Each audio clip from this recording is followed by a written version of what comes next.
तो एपिसोड की स्टार्टिंग में दिखाया जाता है कि टोगा सभी लोगों के साथ गोल्डन डीमन जोन में पहुंच चुका होता है। वहीं पर लिज सभी लोगों का सामान उठा रही होती है, जो देखते ही सैरा बोलती है कि लिज को इतना ज्यादा भारी सामान उठाने की कोई जरूरत नहीं, तो फिर क्यों ना वह आधा लगेज उसे भी दे दे। लिज बोलती है वह यहाँ पर सभी लोगों की मदद करना चाहती है, साथ ही साथ अगर सारा सामान उसके पास होगा तो बाकी सभी लोग मॉन्स्टर्स से फाइट करने में अच्छे से ध्यान दे पाएंगे। यह सुनते ही टोगा बोलता है ठीक है, तुम यह लगेज उठाना चाहती हो तो मुझे इससे कोई भी प्रॉब्लम नहीं, पर अगर तुम थक जाओ तो तुम हमें इस बारे में बता देना, वरना तुम पीछे छूट जाओगी। और अब वह सभी लोग वहां से आगे बढ़ते हैं। तभी अचानक से पिगी मारू को कुछ सेंस होता है, जो देखते ही वहां पर सभी लोग चौकन्ने हो जाते हैं। तभी अचानक से उनके सामने एक मॉन्स्टर आता है, जिसे देखते ही टोगा सोचने लगता है यह मॉन्स्टर बिल्कुल उस लिजार्ड मॉन्स्टर जैसा लग रहा है जिससे मैंने उस एंशिएंट डंजन के अंदर फाइट करी थी। तभी वह मॉन्स्टर काफी तेजी से टोगा की ओर अटैक करने के लिए आगे बढ़ता है, पर तभी ईव बीच में आते हुए उस मॉन्स्टर के अटैक को ब्लॉक करते हुए लगातार उस पर अटैक करके उसे घायल करने लगती है। उसी वक्त टोगा अपने पैरालाइज स्किल का यूज करके उस मॉन्स्टर को फ्रीज कर देता है और अब वह उसके ऊपर पॉइजन स्पेल को भी कास्ट कर देता है, जिससे वह मॉन्स्टर थोड़ी ही देर में वहां पर मारा जाता है। जो देखते ही टोगा सोचने लगता है यह मॉन्स्टर बिल्कुल एंशिएंट डंजन के अंदर पाए जाने वाले मॉन्स्टर जैसा दिख रहा है, पर यह उनके मुकाबले बहुत ही ज्यादा कमजोर है। अब टोगा आगे बढ़कर अपने पास से एक नाइफ निकालते हुए उस मॉन्स्टर की बॉडी के अंदर से कुछ निकालने लगता है, जो देखते ही सैरा उससे इस बारे में पूछती है। तभी टोगा सैरा को अपने पास से निकालकर एक बुक दिखाते हुए बोलता है इस बुक में लिखा हुआ है कि इस मॉन्स्टर के अंदर एक फॉरबिडन आइटम पाया जाता है, मैं उसी आइटम को निकालने की कोशिश कर रहा हूँ। और अब सैरा उस बुक में देखती है तो उसे पता चलता है कि इस मॉन्स्टर के अंदर एक फॉरबिडन आइटम पाया जाता है, जिसका यूज करते हुए कोई भी पर्सन अपनी आवाज को बदल सकता है। अब यह देखते ही सैरा को उस फॉरबिडन बुक के अंदर काफ़ी ज़्यादा इंटरेस्ट आने लगता है, जो देखते ही टोगा बोलता है अगर तुम्हें यह बुक पसंद आया तो तुम इसे अपने पास रख सकती हो। यह सुनते ही सैरा काफ़ी ज़्यादा खुश होती है। दूसरी ओर टोगा के बैग के अंदर मौजूद कोई चीज़ ग्लो कर रही होती है, पर किसी का भी ध्यान उसके ऊपर नहीं जाता है और अब सभी लोग वहाँ से आगे बढ़ जाते हैं। अब दिखाया जाता है कि सभी लोग एक रिवर को पार कर रहे होते हैं।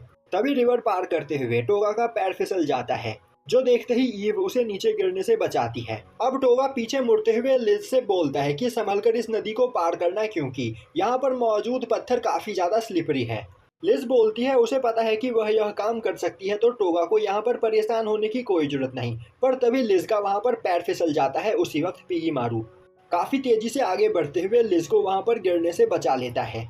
अब यह देखते ही ईव बोलती है तो क्या टोगा ने यह पहले ही प्लान कर लिया था। टोगा बोलता है लिज अभी बस एक छोटी बच्ची है और छोटे बच्चे हमेशा सभी काम खुद से ही करना पसंद करते हैं, इसीलिए हमें उन पर ज्यादा ध्यान देना पड़ता है। अब लिज उन दोनों के पास आती है और अब वह उन दोनों को वहां पर आपस में बात करते हुए सुनकर बोलती है क्या वह दोनों लिज से गुस्सा है क्योंकि लिज ने उनकी बात नहीं मानी। ईव बोलती है नहीं, ऐसी बात नहीं है, वह लोग बस यहाँ पर इस दुनिया में पाए जाने वाले स्पीसीज के बारे में बात कर रहे थे। हमारी दुनिया में कई सारे यूनिक स्पीसीज पाए जाते हैं, जिनमें से सबसे ज्यादा पावरफुल हाफ एल्फ, इंसान और एल्फ के बच्चे होते हैं। पर मैं यहाँ पर यह देखने के लिए एक्साइटेड हूँ कि आखिर एक इंसान और एक हाई एल्फ का बच्चा कितना ज्यादा पावरफुल होगा, क्योंकि आज तक किसी ने भी यहाँ पर एक इंसान और हाई एल्फ के बच्चे को नहीं देखा है। पर शायद से हमें यह देखने का मौका मिलेगा, क्योंकि टोगा और सैरा एक दूसरे के काफी ज्यादा क्लोज है। दूसरी ओर सैरा नदी को पार कर रही होती है और अब जैसे ही वह ईव के मुंह से यह बात सुनती है, वह लड़खड़ाकर नदी के अंदर गिर जाती है। अब सैरा पानी से बाहर निकलती है, वहीं पर उसके सभी कपड़े गीले हो चुके होते हैं, साथ ही साथ उसे ठंड भी लग रही होती है, जो देखकर टोगा उसे अपना कोट देता है। अब वह सभी लोग वहां से आगे बढ़ते हैं। तभी अचानक से ईव एक जगह पर रुक जाती है और अब वह लिज को पीछे जाने के लिए बोलती है, क्योंकि कई सारे मॉन्स्टर्स उनकी ओर आगे बढ़ रहे होते हैं। अब टोगा आगे आते हुए ईव से उन मॉन्स्टर्स के बारे में पूछता है। ईव बोलती है कि वह मॉन्स्टर काफी ज्यादा पावरफुल है और वह फाइट में उनसे नहीं जीत सकती है। टोगा बोलता है तो क्या सच में यह मॉन्स्टर्स इतने ज्यादा पावरफुल है? ईव हाँ में जवाब देती है और अब वह बोलती है टोगा अब हमें यहाँ पर क्या करना चाहिए? टोगा बोलता है तुम भी यहाँ से पीछे चली जाओ, इन मॉन्स्टर्स को यहाँ पर मैं संभाल लूंगा। अब यह सुनते ही ईव भी पीछे चली जाती है। वहीं पर टोगा एक पेड़ के पीछे छिप जाता है और जैसे ही अब वह मॉन्स्टर टोगा की रेंज में आते हैं, टोगा उन सभी को वहां पर पैरालाइज कर देता है। जिसके बाद वह उनके ऊपर अपने बजर्क स्पेल का यूज करता है, जिससे वह सभी मॉन्स्टर वहां पर तरफ तरफ कर मारे जाते हैं। और अब इससे वहां पर टोगा का लेवल अप भी हो जाता है। तभी ईव टोगा के पास आते हुए बोलती है, टोगा आखिर मुझे ऐसा क्यों लग रहा है कि तुमने पहले भी इस तरह के मॉन्स्टर्स के साथ फाइट किया है। पर टोगा बिना कुछ बोले आगे बढ़कर उन मॉन्स्टर के बॉडी पार्ट्स को वहां पर काटने लगता है, जो देखकर ईव हैरान होते हुए बोलती है, टोगा कहीं तुम यह हमारे खाने के लिए तो इकट्ठा नहीं कर रहे हो। सैरा बोलती है, नहीं टोगा, यह पिगी मारू के लिए इकट्ठा कर रहा है। फॉरबिडन बुक के अंदर लिखा हुआ है कि मॉन्स्टर्स के बॉडी पार्ट का यूज करते हुए टोगा यहाँ पर पिगी मारू को और भी ज्यादा पावरफुल बना सकता है। यह सुनते ही ईव बोलती है, तो क्या पिगी मारू इसे यहाँ पर खाने वाला है। अब यह सुनते ही पिगी मारू को काफी ज्यादा अजीब लगने लगता है। तभी टोगा बोलता है, अगर तुम्हें पावरफुल बनना है तो तुम्हें यह सब कुछ करना ही होगा, और क्या यहाँ पर तुम हमेशा एक कमजोर स्लाइम बनकर रहना चाहते हो। तभी टोगा को वहां पर एक काफी खतरनाक एनर्जी सेंस होती है, जिसे सेंस करते ही वह खड़ा होकर चारों ओर देखने लगता है। और तभी सैरा और ईव को भी वह पावरफुल एनर्जी सेंस होती है, और अब वह लोग भी वहां पर चारों ओर देखने लगते हैं, पर उन्हें वहां पर आसपास कोई भी मॉन्स्टर नहीं दिखाई देता है। तभी पिगी मारू बोलता है कि वह एनर्जी टोगा के बैग के अंदर से निकल रही है, और अब टोगा देखता है कि उसके बैग के अंदर मौजूद एग के अंदर से वह एनर्जी रिलीज हो रही होती है। और अब टोगा जैसे ही उस एग को बाहर निकालता है, उस एग के अंदर से एक छोटा सा हॉर्स निकलकर बाहर आता है, जो बाहर आते ही वहां पर बड़ा हो जाता है। तभी टोगा बोलता है, क्या यह कोई डीमन है। ईव बोलती है, हमारी दुनिया में कई सारे डीमंस मौजूद है, पर मैंने आज से पहले ना ही किसी ऐसे डीमन को कभी देखा है और ना ही इसके बारे में कभी सुना है। तभी वह हॉर्स टोगा के पास आकर उससे खेलने लगता है। तभी टोगा देखता है कि उस हॉर्स के गले के ऊपर एक जैम होता है, जिस जैम को देखते ही सैरा समझ जाती है कि यह एक माना जैम है, और यह कुछ स्पेशल मॉन्स्टर्स के पास होता है, जो मॉन्स्टर एटमॉस्फेयर में मौजूद माना को अपने अंदर एब्जॉर्ब करके अपनी पावर को बढ़ाते हैं।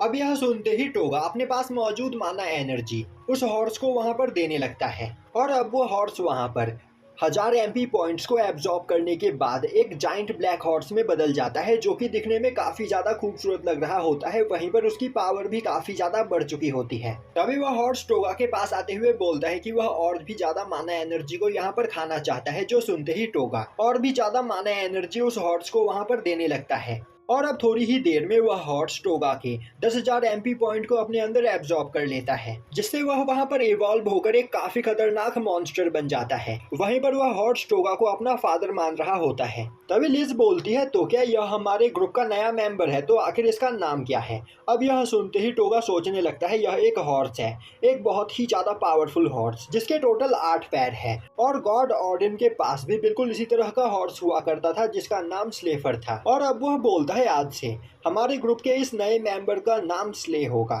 अब यह नाम वहां पर स्ले को भी काफी ज्यादा पसंद आता है, जो देखते ही सैरा उसके पास जाकर उसे वहां पर सहलाने लगती है। अब सीन शिफ्ट होता है और हमें टोगा के सभी क्लासमेट्स को दिखाया जाता है, जो कि गोल्डन डीमन जोन में मॉन्स्टर्स का शिकार करने के लिए आए हुए होते हैं।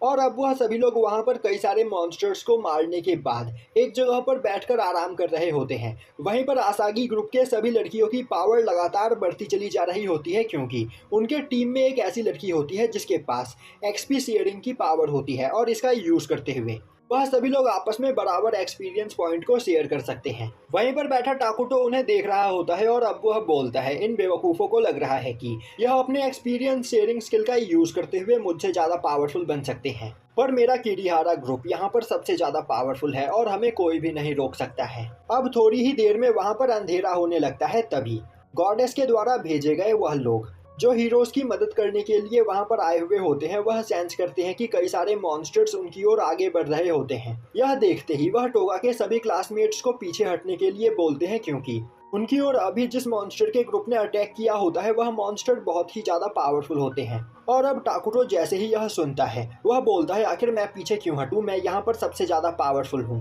तो मैं अकेले ही उन सभी मॉन्स्टर्स को यहाँ पर मार सकता हूँ। पर वह सभी लोग टाकुटो को इग्नोर करते हुए काफी तेजी से उन सभी मॉन्स्टर्स के ऊपर अटैक करते हुए उन्हें अपने एक ही अटैक में मार देते हैं।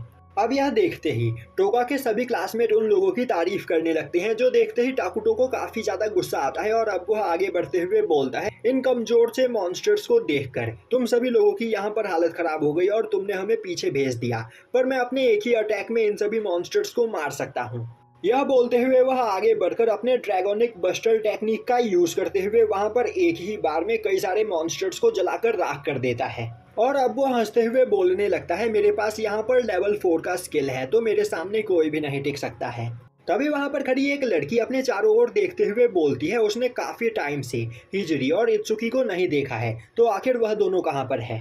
अब हमें हिजरी और इत्सुकी को दिखाया जाता है जो कि एक जगह पर खड़े होकर बोल रहे होते हैं। जब तक हम अपने सभी क्लासमेट्स तक पहुंचेंगे तब तक वह सभी लोग मारे जा चुके होंगे और हमें यहाँ पर गोल्डन डीमन जोन में इसीलिए भेजा गया है जिससे यहाँ से बस पावरफुल हीरोज ही सरवाइव करके बाहर निकल पाए।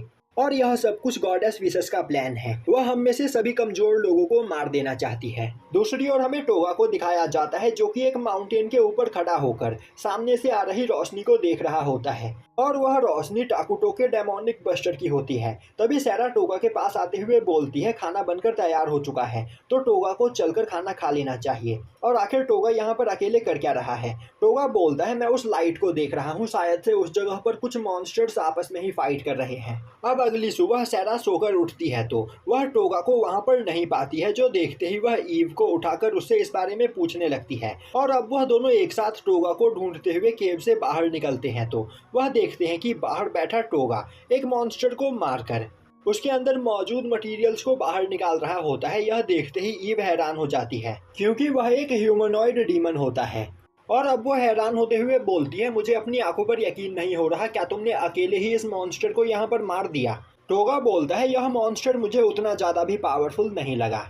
और अब वह सभी लोग उस जगह से आगे बढ़ते हैं और अब काफी देर तक चलने के बाद भी उन लोगों को एक भी डीमन नहीं दिखाई देता है, जो देखते ही ईव बोलने लगती है, यहाँ पर जरूर कुछ गड़बड़ है, इतनी देर में हमें एक भी डीमन दिखाई नहीं दिया है, तो आखिर यहाँ पर चल क्या रहा है। तभी सैरा बोलती है, शायद से हम सभी लोग फॉरबिडन विच के एरिया के आसपास है, इसीलिए यहाँ पर मॉन्स्टर्स मौजूद नहीं है। अब थोड़ी देर तक चलने के बाद वह सभी लोग एक जगह पर ठहरने के लिए एक केव ढूंढते हैं और अब टोगा ईव से बोलता है कि मैप को निकालकर चेक करो कि आखिर अभी हम सभी लोग फॉरबिडन विच से कितनी ज्यादा दूर है।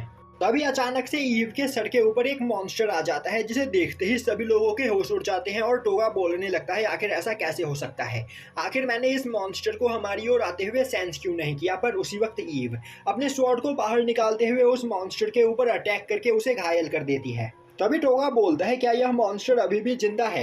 ईव बोलती है, शायद से यह मर गया।